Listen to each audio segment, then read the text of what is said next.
Welcome to Tripod, our travel retail themed podcast series in collaboration with the SEVA Group. I'm Martin Moodie. I'm Roger Jackson. Roger, thanks for being with us again. Now, today we have not just a special guest, we have an extraordinary guest who's been on a life journey that I think is almost impossible for most of us to imagine. But we'll come to her in a few moments. I just want to touch on your issue of the week. How are you reading the market at the moment, Roger? Any positives out there? I think we are, Martin. I think we're seeing a big step change in the way countries are dealing with COVID-19. I think the thing that's really interesting for travel retail is we're seeing some consistency now. And I think the one thing you could say of the previous 24 months is there wasn't really any consistency. And I mean consistency in the way that COVID has attacked in waves, and also consistency in how governments have responded. So I think if you look at Delta and Omicron, obviously the two variants that we've had recently, 4 or 5 months gap between the two, usually lasting 4 or 5 weeks. There's a start, there's a middle, there's an end. And I think that's what is now giving governments confidence that they can deal with this and they don't need to do such draconian sanctions on travel and movement of people. So I'm feeling really confident for our industry. Do I believe there's other variants coming? Yes, I do, because essentially if you look at the last 24 months, that's all COVID has done. But I believe governments are now far more confident, and then they're far more consistent in their approach. And what I'm seeing from a sales out perspective, from the business that I manage, and from colleagues that I speak to elsewhere in the world, I'm seeing we are getting that return for travel, and we are getting a return to travel retail, because obviously we're completely tied in with passenger numbers. So, Martin, I'm feeling really buoyant for us as an industry, and I hope more countries jump on with, Denmark, Sweden, the UK even, as in terms of actually we're going to start dealing with this a bit differently. But I'm looking at 2022 as the year of change for travel retail. I think we've all got to accept 2019, or looking at 2019 numbers, is largely irrelevant, actually. It's a good basis. That's what it was like before the pandemic, but we now have to look like, what could 2022 look like? And the reason I say that, Martin, is it's not because I don't have confidence we can get back to those levels, but we had challenges in our industry in 2019 anyway. So that's why I believe 2019 isn't a great barometer, because I think we can build on from where we are now, and actually people, the way they shop, the way they spend, the way they travel is going to be different. And I'm hoping that different is a real positive for our industry. Well, let's hope that's the case. Certainly the soundings we're getting, Roger, from a very diverse cross-section of categories and retailers and geographies, bear out what you're saying. I think sentiment, if you like, is more positive pan-industry right now than it's probably been since, of course, the outbreak of the pandemic in the first place. So fingers crossed, but things definitely looking better. Well, Roger, we've got a guest with a story to tell, some incredible story to tell. So shall we bring her in? Yeah, let's get Stephenie in. So today's special guest, very special guest indeed, is Stephenie Rodriguez, the founder and champion of WanderSafe, a personal safety electronic device and app, especially suitable for women in lone travel or other potentially vulnerable situations. Now, the story of WanderSafe is a compelling one, and we'll talk about that today. But the story and the journey of Stephenie is nothing short of extraordinary. And I'm just going to sum that up briefly before we speak to Stephenie.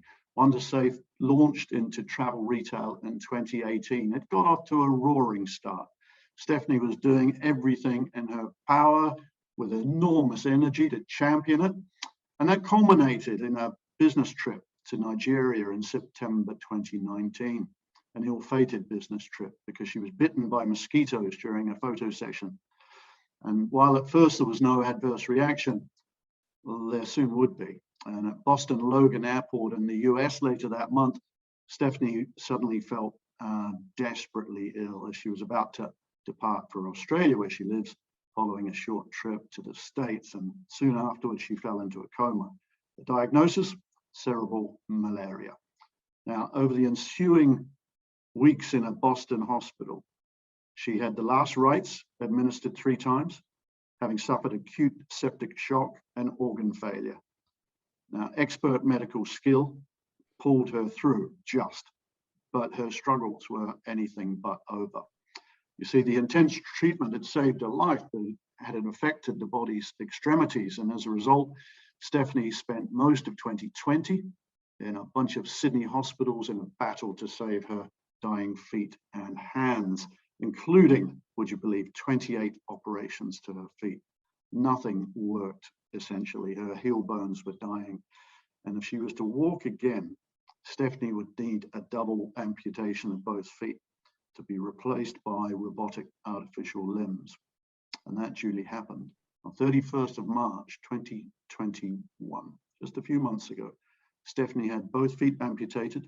She had titanium rods inserted into her shin bones, and she spent weeks with the physios learning how to walk again. And I'm very delighted to say that she's done that in great style. She's done that, all of that and much more. Just in December, late last year, she took her first international flight in over 2 years. Believe it or not, she's even giving a TED talk in South Africa in March. This is some woman. As I wrote when we named Stephenie one of the Moodie Davitt report's People of the Year in 2021, it's a case of WanderSafe meets Wonder Woman. Stephenie Rodriguez, welcome to the show. Thank you, Martin. I'm just really humbled and grateful, as I am every day, but particularly this day, to be here and having this conversation with you guys. Well, we're very honored to have you with us, Stephenie. It has been some journey, and Roger and I have been looking forward to this chat for lots of reasons. I'm going to pass over to my younger, better looking co-host now, Roger, to kick us off. Hey, Stephenie, hope you're well. I'm good, thank you. I don't think we've been as humbled to have a guest like you on, so we've been really looking forward to this one. I guess we always start from where it began, Stephenie. So I guess early life, growing up, what were your key influences? I was a bit of an oddball. I'm a middle child and had an eye for fashion and design. I used to make prom dresses for my classmates for school formals, and was dubbed, I think, in my year 10 school newsletter to be the next Gloria Vanderbilt. So loved fashion and, beautiful things in design. And you hybrid that with my passion for technology. I learned my first bit of code in 1988. And that was when all the screens were black and all the writing was green. So I guess you could say I'm a little bit of a geek in a dress, but loved technology, but not technology as in computers, because they're very not sexy, but I love the problems that technology solves. So I kind of take the creative part of design, as it were, with fashion and textiles and using my hands. I love to cook, and kind of putting it all together in the solutions that we've been creating, both in the travel space and beyond, since my very early days of running a marketing firm. But in being kind of a jack of all trades and a master of none, studying business, I wanted to be a marine biologist when I was young, but unfortunately with dyslexia, I couldn't pass chemistry. So my dreams of being a marine biologist were thrown out the window in year 10. But always an eye for business and wanting to, change the world in some way. And such as it is, that's where we are. But didn't, design, innovation, and problem solving were kind of my wheelhouse. How did you end up setting Josie for Women? What led you into creating that and getting to this point now? Well, it's funny because the Moodie Davitt report has an interesting interlacing of history for that. I owned a digital marketing agency. I had been in publishing, but after the bubble burst, got mad at the internet. I went into print and lifestyle media and pivoted away from print in 2004. And it was at the time when SSP, the food travel experts, were moving into Sydney International Airport. And I got invited to the launch of their outlets with a media crew. And I think Martin might have actually been there. I think he was there for the opening of the SSP outlets in Sydney International Airport. And I met one of the board members from SSP, and I was taking photos and I was posting them to social media and talking about long lead media versus digital media. And he was quite senior and he was very curious as to what I was doing. And I said, all these articles, you know, Qantas and everyone that's here, it's going to take him 3 months to tell your story. But you know what? I've just told everyone. And they were like, really? And so that started a conversation. I began to work with SSP as a consultant. And I was at the, I think it was the FAB in the Middle East, and was invited to speak at TFWA in Singapore in 2014. But, you know, the Trinity in Taipei, travel retail meetings in China, but I would fly all the time as a woman by myself. And without having a team of people to move around in, often found myself in situations that were maybe not appropriate for women. And I was in Geneva working with SSP in the airport. I booked my hotel from an online travel agency, and I arrived very late, very tired, 40-hour trip, got up in the morning to go for a walk around Lake Geneva before taking the train over to the airport. And we were near the Gare station, the main station of Geneva. Anyways, I got in the elevator at about 7 o'clock in the morning to go for this run in my tracksuit, no makeup. And this giant Eastern European man, and he was like 6'6" easily, put his hands on my shoulders in the elevator. And he said, "How much do I take?" And I was like, I didn't even know what he meant. And it took me a few seconds for the penny to drop. And when the elevator hit the lobby, I wrestled under his arms. I ran outside, caught my breath, and looked up and realized I was in the middle of the red light district. I didn't even know Geneva had a red light district, but I somehow managed to book my hotel right smack dab in the middle of it. And it was kind of that experience of why is not there enough information about safe spaces? And at the time, the rise of female travelers was rising. You know, in 2019, there were 850 million women traveling and making up 55% of all hotel room nights.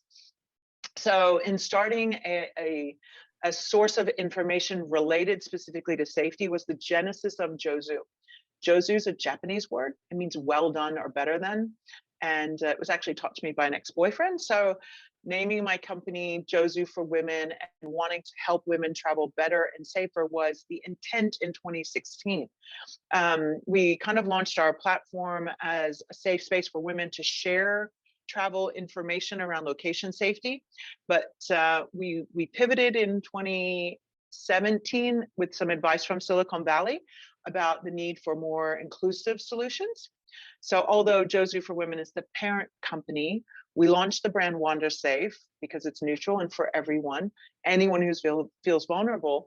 And that kind of was the genesis and the growth of a concept that, you know, designed by women for women, but then turning more inclusive so that we can support everybody.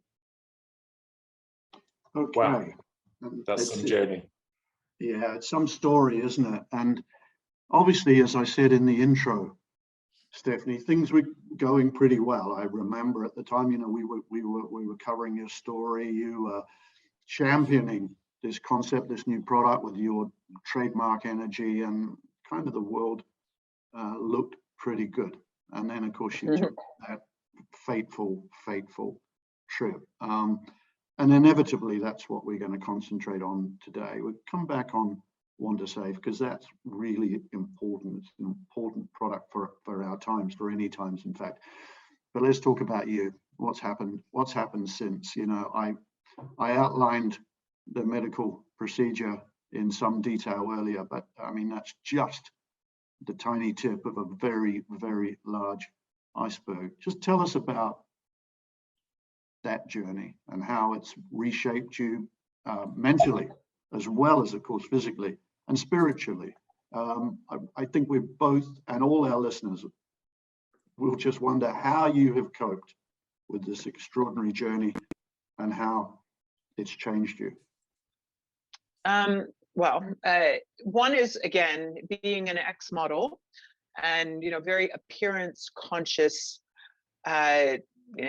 there's just, it's just been a transformation. But, when I got sick, I had been in Africa and then gone on to India, did a week in Africa, a week in India, came back to Australia, changed my luggage, flew to Boston, like literally the next day. I had flown 40,000 kilometers in a 2-week spell. And that's the definition of stupidity, because I don't even think flight attendants do that. I think there's limits on how much the body should take. So, I hadn't been listening to my body when it said, you're really tired. And I soldier on the good, where we're from, Martin, our good, be tough and hang in there attitude. So when I woke up in Boston, with my business partner, Fiona, who was with me in Cannes when we launched, it was incredibly disconcerting, because it was like, where did my dreams go? And I had said multiple times in 2019, I went to the UN in Geneva, stood up and said, I'm on a mission to impact 1 billion lives by 2025. And the thing about intention I've learned, and goal setting, is if you say something enough and you put your energy into it, you're going to manifest it. And I had, what I was saying about what I wanted to do, in some ways I joke that the universe recalibrated to help me get there. Now, it didn't come fast, and it didn't come without some costs, those costs being time, those costs being physical pain, etc. So in looking at what the cost of that vision or dream manifested might look like, the surgeries and the time in hospital to have every nerve ending in your body, because we are a whole universe of nerve endings that go from our head to our toes. Today is a special day. You guys don't know this, but it is February 15th. And today is the anniversary of 2 years ago today that I went into the hospital a whole person and woke up a different person. I lost all 10 of my toes and my heel caps on this day 2 years ago. So, a little bit of an anniversary of sorts, a kind of a reflection on where we've come and how far we've come. But in waking up, one, where am I? What's going on? And the uncertainty. I don't know what's going to happen. And because the doctors never had a cerebral malaria / sepsis survivor patient, because no one lives from this thing. It has more than a 97% kill rate. So you think about what wasn't known about the next steps. It wasn't like cancer or, something else. You get your arm set if it's broken. It was like, who knows? And that journey began. But through this, and you asked about the spiritual aspects and mental, my son is by far one of my driving forces of my recovery, even though at the time when I got sick, he was only 13. But I recall, he was by my bedside. I was bandaged. When I woke up, I was unrecognizable. They put 11 liters of fluid in me and turned me blue like a Smurf. These drugs they gave me, literally, I was a big Michelin Smurf. So, what people knew of what I looked like, I didn't even look like, but I didn't look like myself to me. And they made sure I didn't see a mirror for a long time because I would have probably been more traumatized. But just having my hands and feet bandaged and all of that. But my son said, Mom, life is, 10% what you're given and 90% what you do with it. And I think, there's so much innocence in that, but wisdom.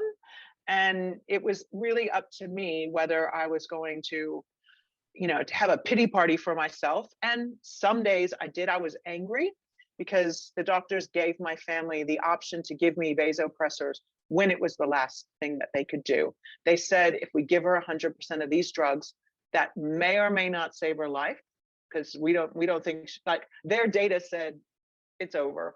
But they said, we can have a go. We can try this. And they did. And because of those drugs, I lived, but I lived, with damages and collateral damage, if you would. So in living with collateral damage, being completely vulnerable, and Martin, I know you've had your share of health scares and things, but there's nothing like being stripped of your personal dignity, your privacy. You don't own your life in hospital. You have no control, very little control over what you eat, when you sleep, what people do to you, whether you like it or not. And when I woke up, I was unable to touch my own nose. So think about all the things I could not do if I couldn't even do this, and requiring help and being completely and utterly helpless and paralyzed just made me vulnerable in places I hadn't been vulnerable before. But the silver lining or the collateral beauty of that is that so many people were extraordinarily kind. Like people who reached out to me. I was off social media for more than 40 days because I couldn't open a phone or a laptop. So no one heard from me. It was TFWA. The word spread through the cocktail party. I've heard that, you know, Steph's on a deathbed and people were praying and speaking on me and intentioning for me. Adil Rahani, of course, flew himself right after TFWA to my bedside. So in thinking of what I got to experience, which was extraordinary kindness, me, the doer, the giver, all of a sudden had to be on the receiving end. I could not say no because I couldn't do anything else. So that was one of the lessons, was extraordinary kindness. I learned about positive patience, and I talk about this in my TED Talk, but in my book, because it's really easy to get frustrated about the stuff you can't do. Like I couldn't walk, I couldn't do this, I couldn't do that.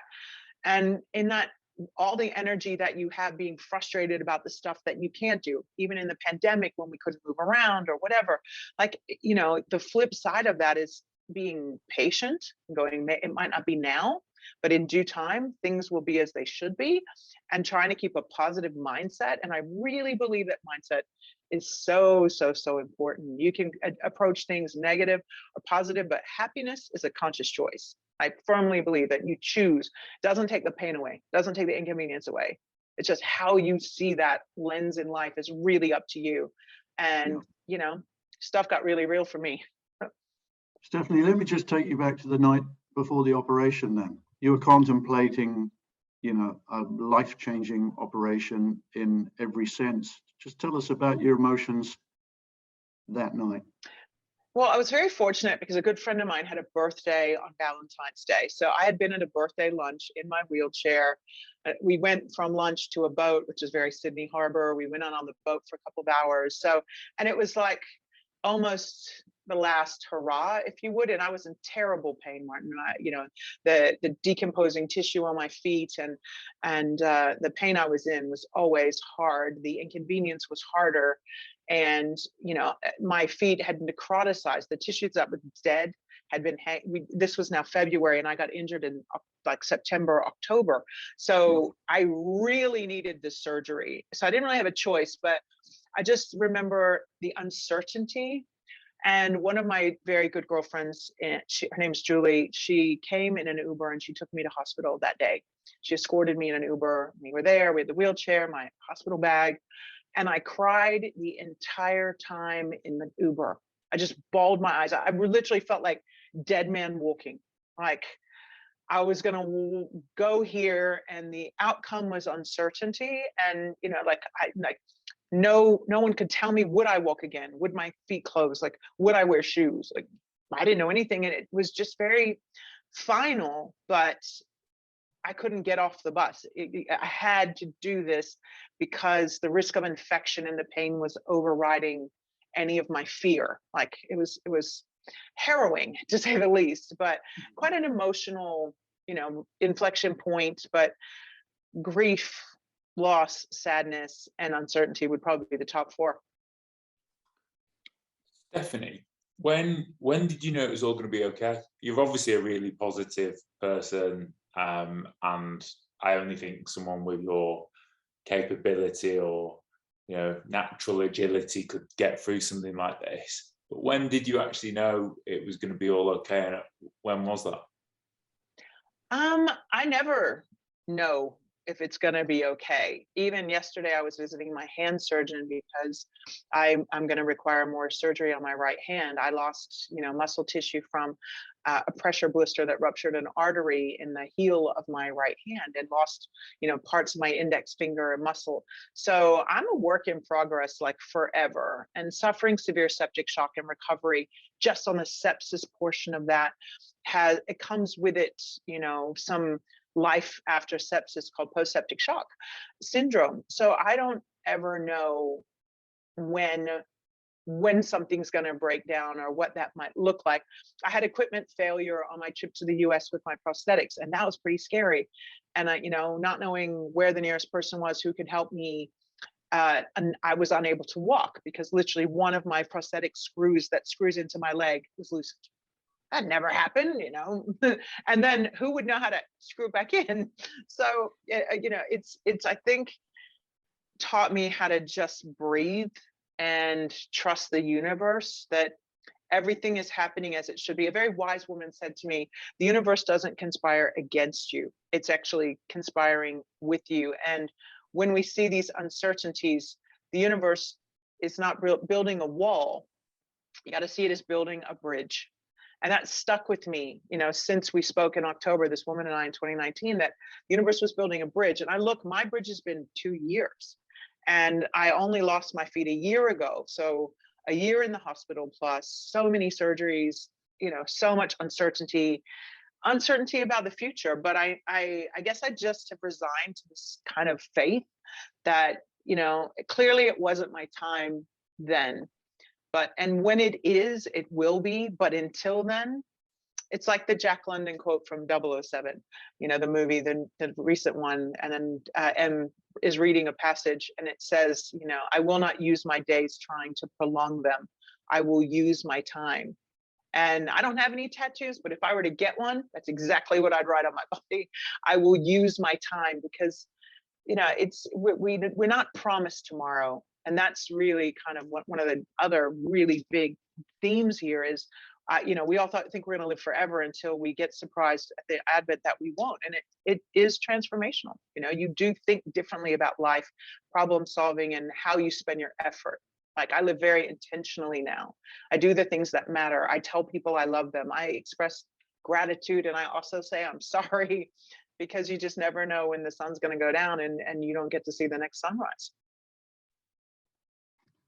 How about your son? How's he handled the whole thing? I see on social media a lot, some beautiful scenes of you and him, and some very heart-wrenching scenes from earlier on in your journey.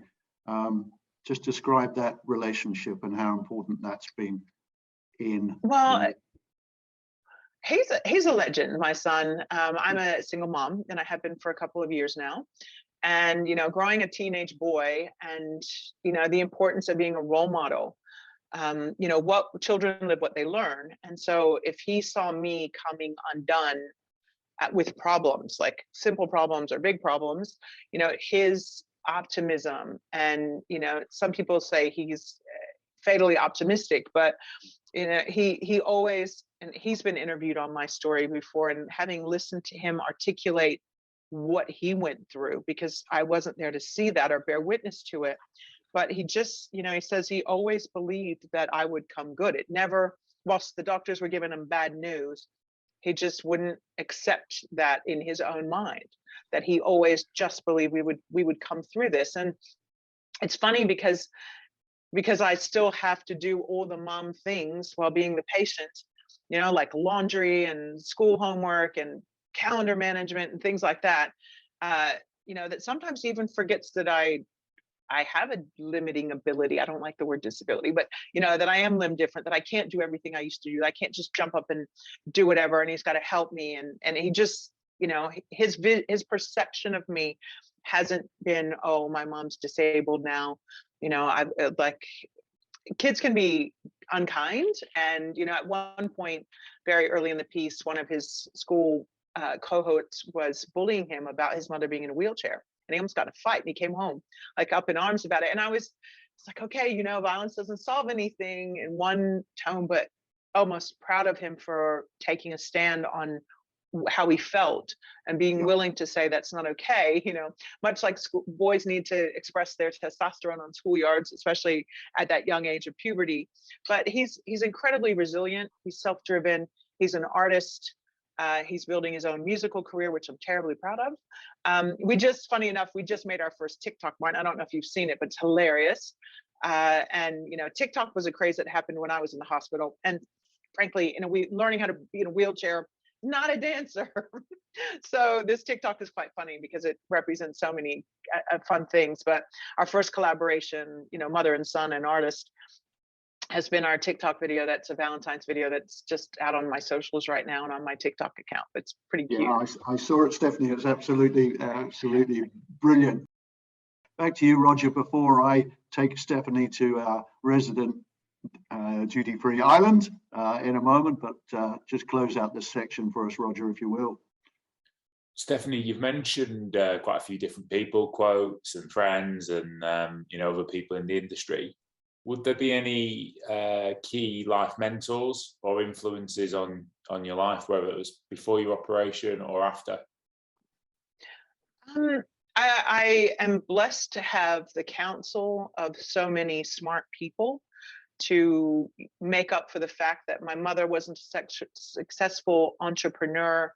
My father I met very much later in life, and he passed away early. So I really have looked to my business mentors to give me those things for which I didn't have organically, transcending like in family dynasties, if you would. And, from the advice of smart people like Sunil Tuli, who's an investor in my company, to Adil Rahani, who's like my younger brother, to particularly my business partner, investor, mentor, and friend, Fiona O'Donnell, who, brought my product to market with me. She's a successful businesswoman in her own right in non-related travel retail industries, nothing to do with electronics, beauty. In fact, she runs childcare centers and property. So really different backgrounds, but she's astute and she gives me guidance, and I've been really lucky to have people like her in my corner who have supported me on this journey, and also given me their professional advice to help take me on that journey with them. So I'd have to say, in the duty-free space, mentors like Sunil, who've given me their professional advice on Asia Pacific, etc. And then, of course, the women in travel retail that I have a great deal of respect for, whether they know it or not. And then, of course, Fiona would be my top three. Okay. Sounds like a strong team. It does indeed. Well, Stephenie, we're going to take you to our resident desert island now. It does enjoy duty-free status, of course. Hey! And we're going to give you there because you deserve some creature comforts more than any other guest that we've had on our show. So I'm going to pass back over to Roger, and we're going to offer you a few things to make your stay on the island just that little much more enjoyable. Over to you, Roger. Hi, Stephenie. You've arrived on the island. You're allowed one book or one piece of reading for your stay on the island. What would you bring? What would I bring? I think I'd bring the collection of short stories by F. Scott Fitzgerald, because he by far is my favorite writer. He had a knack for storytelling and taking you and transporting you to times and places that were before my time or further away. But certainly the short stories, it's a thick book of F. Scott Fitzgerald would be my must bring. Fantastic. At least you'll have plenty of time to read it. Mm-hmm. We usually allow every guest to have one duty-free item of choice. Given the fact that you are a female and you're going to be on a desert island, I'm going to let you bring two. I'm presuming one of them is going to be your own product, but you're allowed two items to buy from duty-free before you arrive. Well, mine would already be in my bag, but if it were a deserted island, I wouldn't really have to worry about safety now, would I?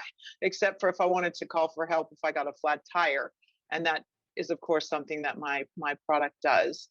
But if considering it's a desert island, I would say a great pair of sunglasses, because, of course, got to keep the UV out of your eyes.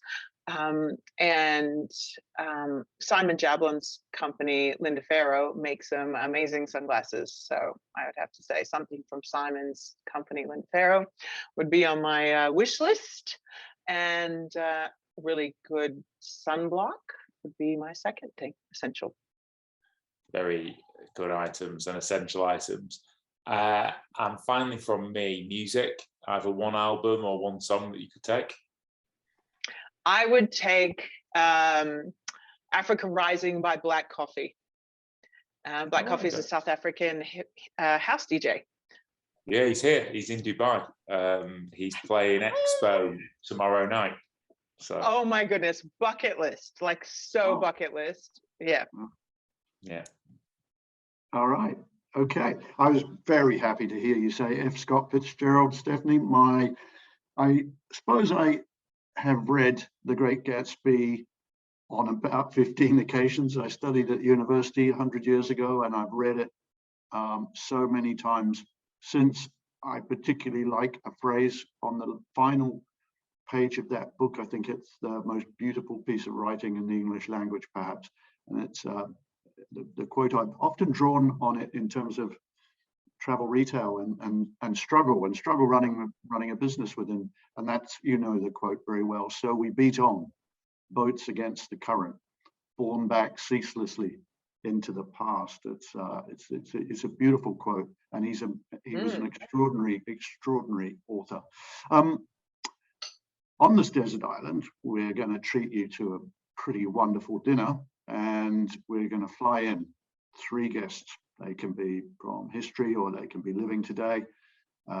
For your select dinner, you are the hostess with the mostest. Who's it going to be? I think I'd like to have another meal with Sir Richard Branson, because I did go to Necker Island, to his home, in 2018. Okay. So I'd love to catch up with Richard again, because he does inspire me as an entrepreneur and a person who's also dyslexic. I think Nelson Mandela, because of his humility and experience and personal strength. Yep. And I think black coffee, so he can play some music after dinner. I'm Okay, selfish. Well, that would be some dinner party for sure. All right. Well, you also deserve a bit of a perk at the end of this experience of talking to me and Roger, but also of what you've been through. So we're going to take you to any holiday destination in the world once we take you off the desert island. Can be anywhere that you've been or not been that is in your bucket list. Where would it be and why, Stephenie? I think I'd like to go back to Belize, just Belize or Puerto Rico, where I'm from. My family come from there, and I haven't been home in a long time, but I tend to gravitate towards warm climates and palm trees and turquoise blue water. My dad used to tell me that God made my eyes this color of blue so I don't forget where I come from, because the Caribbean Sea is the same, we have the same color. So with the Caribbean as a region, because it's made up of so many islands, but I'll take any of them at this point. But Belize and Puerto Rico are my 2 faves, and anywhere where there's a nice breeze, a clean ocean, and a good cocktail. All right, no one deserves that trip more than you. You mentioned God, and I just want to close on that. Given what you've been through, are you a spiritual person? You have a God? Absolutely. I do, and I'm not sure what its name is, because you know, I believe that faith is boundless, but I would certainly say that in going through something like this, it does test your faith, and to believe that things are afoot that are bigger than us, and that we are interconnected, and past, present, and future, and those dimensions, that the things that we do and our souls continue on. So I'm a little bit of my son used to call me a closet Buddhist, because he would say, Mom, a lot of the way you feel is a very Buddhist philosophy about tolerance and about souls and about choices. But I was raised in a very fundamental Christian family, very strict.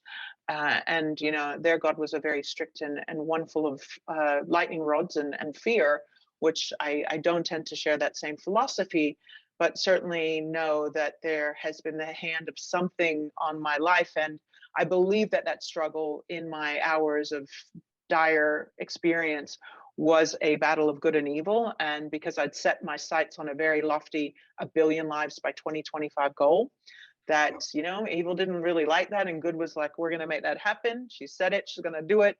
And here I sit. So, you know, I sit in gratitude every single day for the chance to raise my son, the chance to live that mission and fulfill it.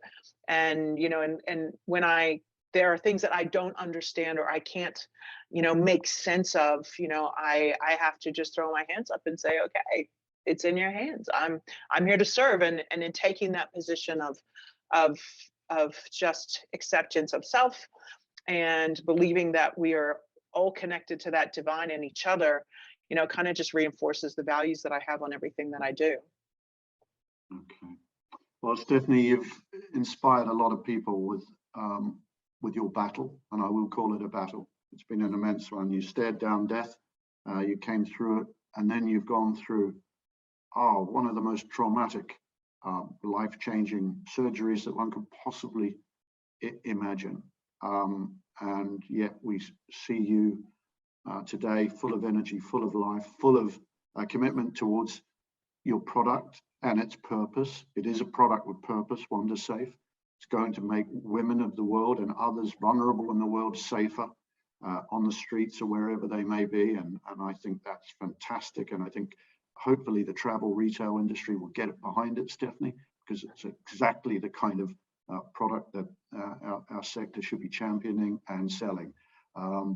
We mentioned God. May your God go with you. May you keep getting better, Stephenie. You've defied all the odds, and I'm sure you're going to continue to doing that. But we know your journey's not over. You've made that point very, very well. But Roger and I, and certainly everybody who will be watching the show, will wish you all the best going forward, and thank you for inspiring all of us. You're welcome. My TED Talk will probably take about 3 months until it's online, so probably by June it'll be released. But we're very excited, Martin, and you didn't know this, but I've just found out, in fact, this morning, that a news crew from a TV network here in Australia will be following my journey to South Africa, because we're extending beyond that TED Talk and doing the Be the Beacon tour.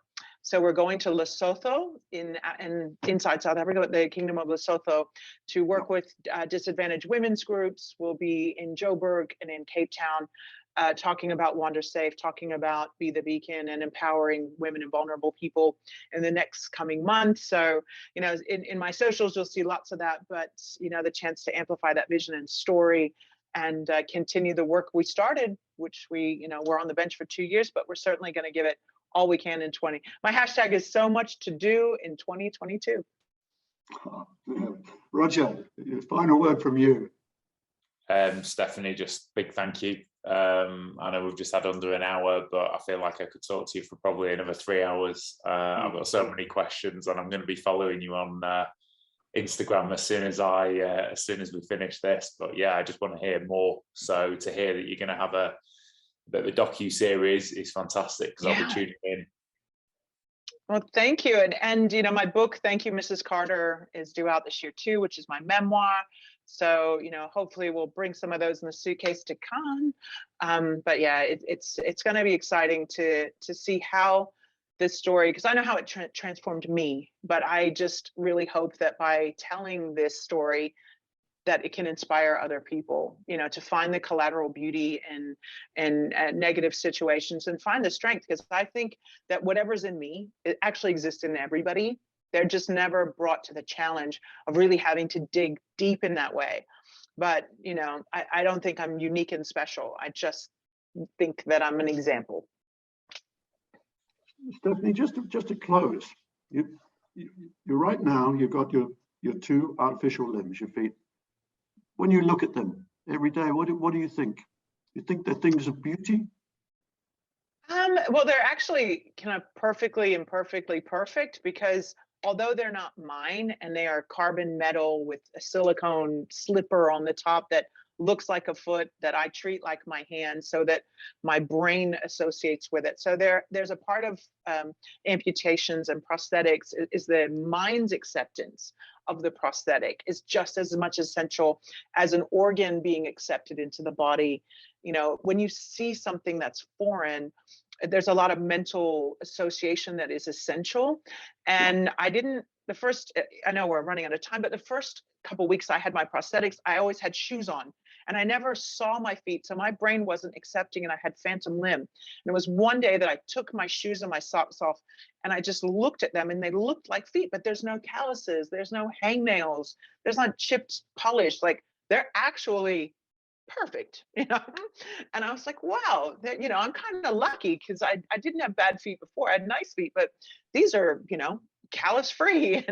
And so I do make jokes about them, but I love the functionality for which, you know, and I make jokes about the fact that, yes, I'm augmented, limb different, but I'm also bionic. And that's kind of cool because I can walk in the snow with no shoes or on glass and you can't.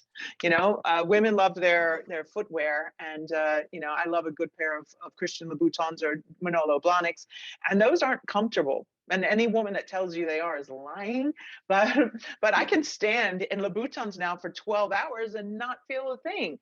I'm the last girl on the dance floor. So, you know, I've had to find the joy and the collateral beauty behind the limb difference, what would be perceived as deformity or you know, like a negative on losing something, rather than focus on what I lost. I just am grateful, one, that it gives me the ability to walk, to take my dog out, to go in a supermarket by myself. You know, I'm really grateful for the functionality, but they're actually not ugly. So they work, they just work. There you go. I think a perfect note to end on. Stephenie Rodriguez, it's been an absolute pleasure to have you with us. Keep well. Can't wait to dance at the scene with everybody. We'll be there. Thank you. Cheers, Stephenie. See you. Bye. Bye-bye. Well, Roger, very quick reaction to that most astounding conversation. Yeah, Martin, you know, not many times can I say I'm lost for words. What an amazing woman is pretty much how I would describe that. You've mentioned Stephenie to me for quite a few weeks now, and you know, I wasn't as close to her story. I'd read a few bits, obviously, in the Moodie report, but I'm completely blown away. You know, listening to Stephenie, her journey, her outlook, her attitude, actually, is just phenomenal. And I think she said something at the end around, look, everyone's capable of this. I'm not actually sure, Stephenie. I know she's left us now. I'm not sure they are, actually. I think a lot of people, unfortunately, would have given up. And I can't wait to meet Stephenie. She mentioned Cannes, so I'm hoping I actually get to meet her physically. And I can't wait to hear more about her and her product as well. And, you know, for someone to have a goal of reaching 1 billion women, yeah, most people would think about reaching 1,000. It just shows what a special woman she is. So Martin, big thanks to you for getting Stephenie on, and big thanks to Stephenie for that last hour, because that was really, truly remarkable. Yeah, it certainly was. All right, Roger. Well, look, thanks as always for your good company and your great co-hosting. But for now, this is Martin Moodie signing off from Tripod. See you next week. See you next week.